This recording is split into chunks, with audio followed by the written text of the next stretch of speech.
Assalamualaikum warahmatullahi wabarakatuh. Perkenalkan, nama saya Muhammad Haris Majidul Khair, NIM 191081056. Saya di sini akan menjelaskan mengenai zikir dan doa. Baik, kita masuk ke pengertian zikir. Zikir secara bahasa berarti mengingat, menyebut, menuturkan atau merenungi. Kalau secara istilah berarti mengingat Allah dengan menyebut sifat-sifat keagungannya atau kemuliaannya.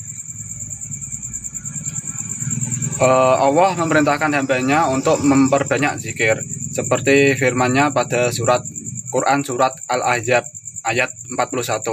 Bismillahirrahmanirrahim. Ya ayyuhalladzina amanu dzkurullaha dzikran katsira. Yang berarti, wahai orang-orang yang beriman, ingatlah kepada Allah dengan mengingat namanya sebanyak-banyaknya. Nah, jadi kita diperintahkan oleh Allah untuk mengingat kepada Allah, mengingat atau zikir dengan mengingat nama-namanya sebanyak-banyaknya. Ketika kita banyak zikir, maka kita akan dekat dengan Allah. Lalu zikir itu dilakukan dengan tiga cara. Yang pertama, zikir dengan hati, yaitu memusatkan pikiran dan hati kepada Allah Subhanahu wa Ta'ala. Lalu zikir dengan lisan, menyebutkan nama Allah atau mengucap kalimat-kalimat thayyibah. Lalu zikir dengan perbuatan, menjalankan segala yang diperintah Allah Subhanahu wa Ta'ala dan menjauhi segala larangannya. Kalau zikir dengan hati itu kita hanya berzikir di dalam hati, mengingatnya di dalam hati, tidak perlu diucapkan atau dilakukan dengan perbuatan. Kalau zikir dengan lisan, kita dengan cara mengucapkannya seperti Allahu Akbar, Allahu Akbar, Allahu Akbar gitu. Kalau zikir dengan perbuatan, kita melaksanakan perintahnya seperti bisa sholat dengan mencari ridho Allah, perbuatan-perbuatan yang baik. Selanjutnya kita masuk ke doa. Pengertian doa. Doa secara bahasa berarti panggilan atau seruan. Secara istilah berarti permohonan sesuatu kepada Allah Subhanahu wa Ta'ala yang disampaikan manusia, baik untuk kepentingan hidup di dunia maupun di akhirat kelak. Lalu Allah memerintahkan hambanya untuk berdoa, seperti firman Allah pada Quran surat Al-Mu'min ayat 60. Bismillahirrahmanirrahim. Waqala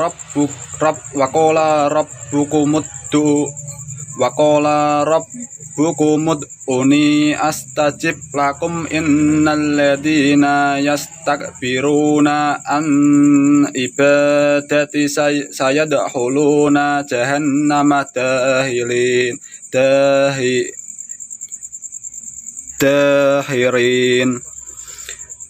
Yang artinya, dan Rabbmu berfirman, berdoalah kepadaku, niscaya akan aku perkenankan bagimu. Sesungguhnya orang-orang yang menyombongkan diri dari menyembahku akan masuk neraka jahanam dalam keadaan hina. Nah, itu tadi surat Al-Mu'min ayat ke-60 yang mengandung tentang perintah berdoa kepada Allah. Lalu bisa kita ambil kesimpulan, kita itu sebelum berdoa harus berusaha terlebih dahulu, berikhtiar, bersungguh-sungguh. Nah, untuk mencapai keberhasilan ada dua cara yang harus ditempuh. Pertama, berikhtiar. Setelah kita berikhtiar, berusaha dengan sungguh-sungguh, lalu kita menyerahkan hasilnya kepada Allah dengan cara berdoa, supaya hasilnya menjadi lebih baik sesuai dengan keinginan kita. Jadi kita jangan langsung berdoa, tapi kita harus berikhtiar terlebih dahulu untuk mendapatkan sesuatu.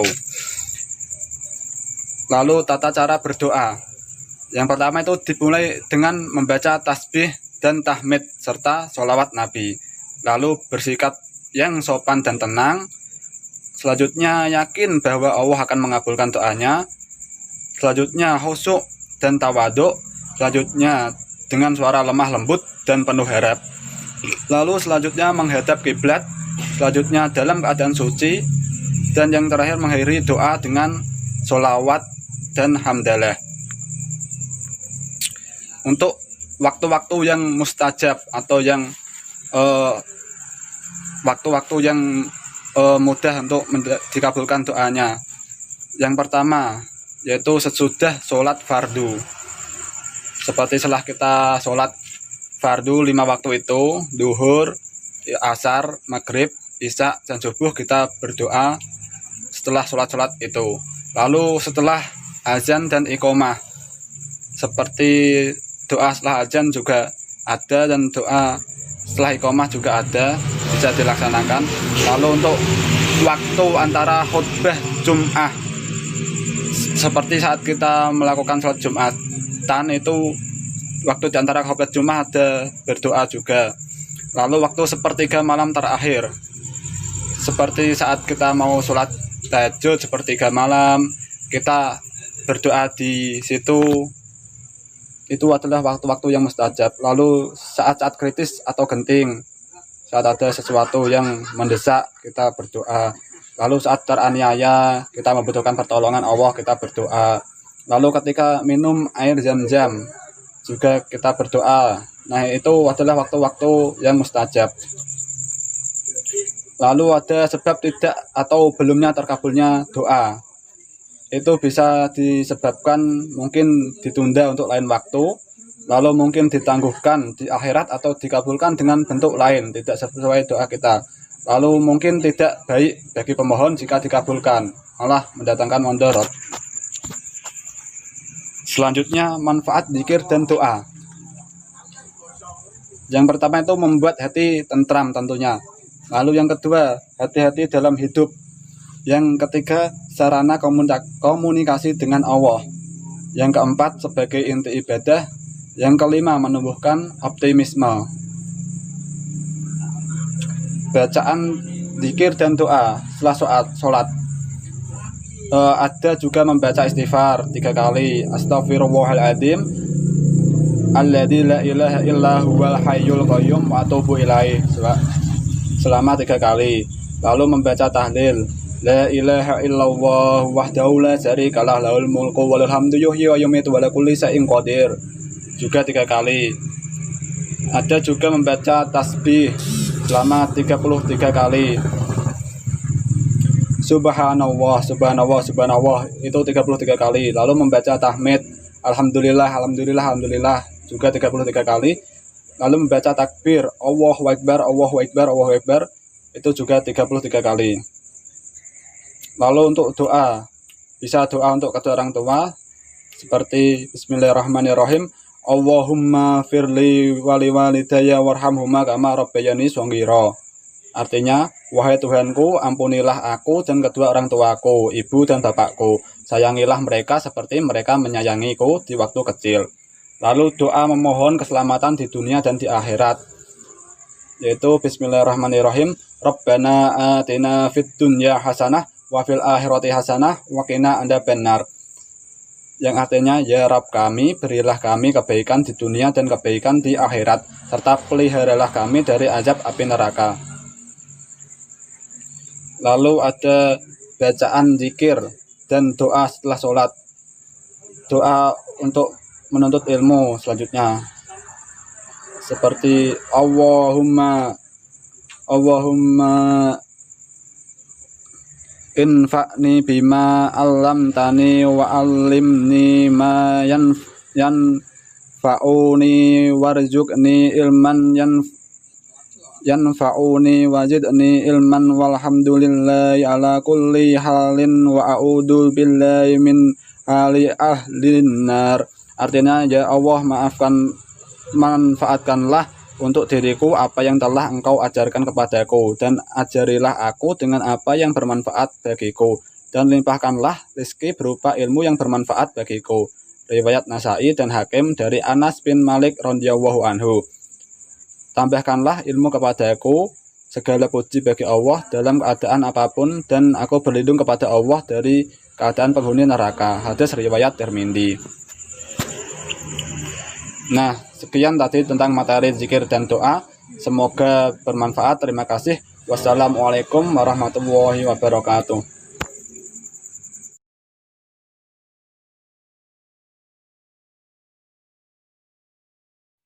Bismillahirrahmanirrahim. Astaghfirullahaladzim.